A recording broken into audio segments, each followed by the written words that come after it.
Hello, Dead's MC here with another Charlie's Angels summary and review.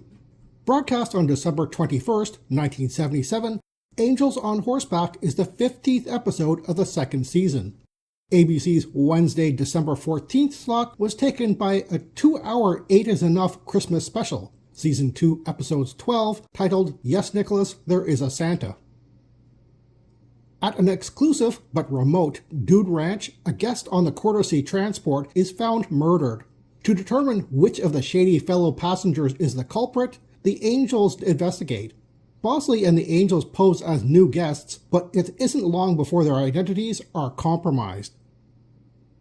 This episode features James Sicking as guest Ed Miller, Ted Markland as Sunwest Dude Ranch foreman Ed Cole, and Angel Tompkins as guest Gene Trevor. Also featured in this episode is Hal Riddle as murder victim Joseph Frisch, Woodrow Parfrey as Sheriff Hayden, and William Phipps as independent investigator George Jackson. Interesting scene of the episode is just before the Angels are tasked with investigating the murder at the Dude Ranch. They're at Felice's boutique, picking out swimsuits for a case in the Bahamas, which Charlie cancels at the last moment. Chris and Kelly are modeling said swimsuits, which is probably the only reason this scene exists. No argument here. Interesting dialogue of the episode is during the initial case briefing with Charlie, who questions a report for golfing from Bosley. Charlie notes, "By the way, Bosley, besides some rather startling bills for hats, boots, and clothes, you submitted one for golfing."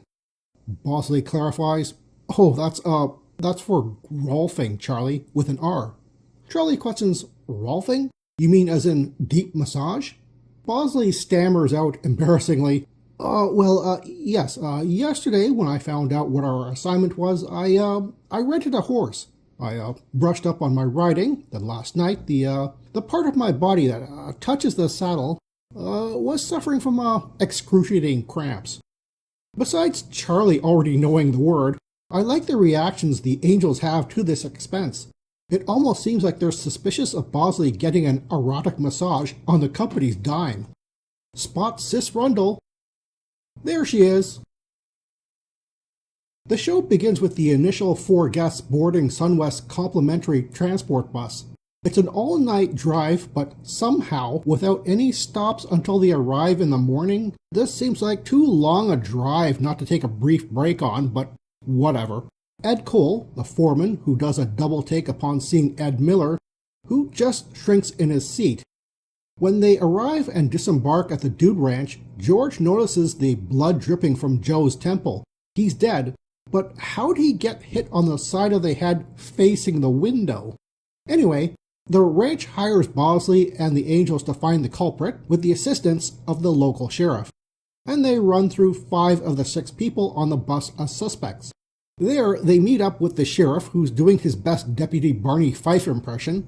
They all get identities, which really don't get used in the course of the case, as Foreman Ed Cole spots the group talking to the idiot sheriff while arriving to pick them up. Just for completeness' sake, Sabrina plays up being a former rodeo rider recovering from an injury, Bosley, a businessman, Chris, a shy office worker from Idaho, and Kelly, a recent divorcee looking for action, on or off a horse. The entire guest list meet up at a horse mounting demonstration Ed Cole is holding, which is odd seeing as the 3 previous guests should have seen this already, but whatever. Bosley gets to know Gene, who talks in a weird British accent for someone who's supposed to be from New York. Sabrina takes off with Ed Miller, while Chris decides to talk to George. During the investigation, she does so twice without getting anything, but there are also no filmed scenes with them together. Kelly tries her charm on Ed Cole, but he seems to buy her act less and less the more they talk. Before their group horse ride, Ed Cole places a burr in Sabrina's horse saddle, prompting it to bolt and throw her off. They meet to correlate information and discover Ed, Joe, and Gene were all involved in a phony real estate scheme, despite telling the sheriff they didn't know each other. When Kelly tries one more time to woo Ed, she finds him dead with an obviously phony suicide note blaming himself for the murder of Joe. Meanwhile, Bosley secretly finds Gene in the arms of Ed Miller, and they decide to get the sheriff to put her into custody for now. Sabrina tries to do the same thing with Ed Miller, but before she can trap him, two mob syndicate goons arrive. It's here we learn that George was hired by a mob boss to track down Joe Frisch, who is masquerading as dead guest Ed Miller. That's right, viewers, James Sicking is playing Joe Frisch, and actor Hal Riddle was Ed Miller the whole time. The two try to force Joe and Sabrina into their car, but are spotted by the sheriff, Bosley, and the Angels. Instead of continuing with the car, for some inexplicable reason, they all get on separate horses. Do mob goons take equestrian lessons? These ones do, apparently. They ride like cowboys, one-handing reins and shooting with the other hand. Chris and Kelly take a horse-drawn cart and give chase, not waiting for Bosley, who's forced to ride a bucking bronco to catch up, but it bucks him into the river. Eventually, the two Angels outshoot the goons and bring them all to a halt. While one of the goons is shot in the arm by Chris, it's the other goon that just slips off his horse, so Kelly can kick him when he's down. Literally. Before the whole lot of them are thrown into a waiting police cruiser, Jean turns to Bosley and the Angels to plead that she really believed that her lover, Joe Frisch, didn't mean to kill innocent Ed Miller in their bid to escape the mob.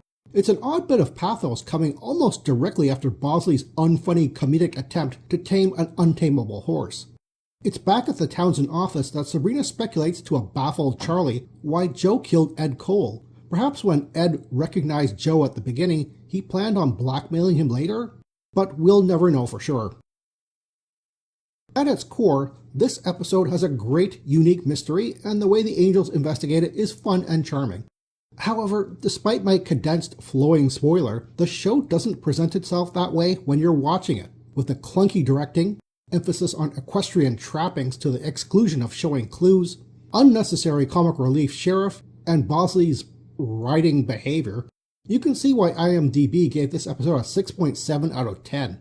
I, however, don't think it's as bad as that, and feel it deserves at least a 7.0 for the mystery with a good twist. Oh, and Chris and Kelly galloping off after the bad guys again, naturally. Good morning, Charlie.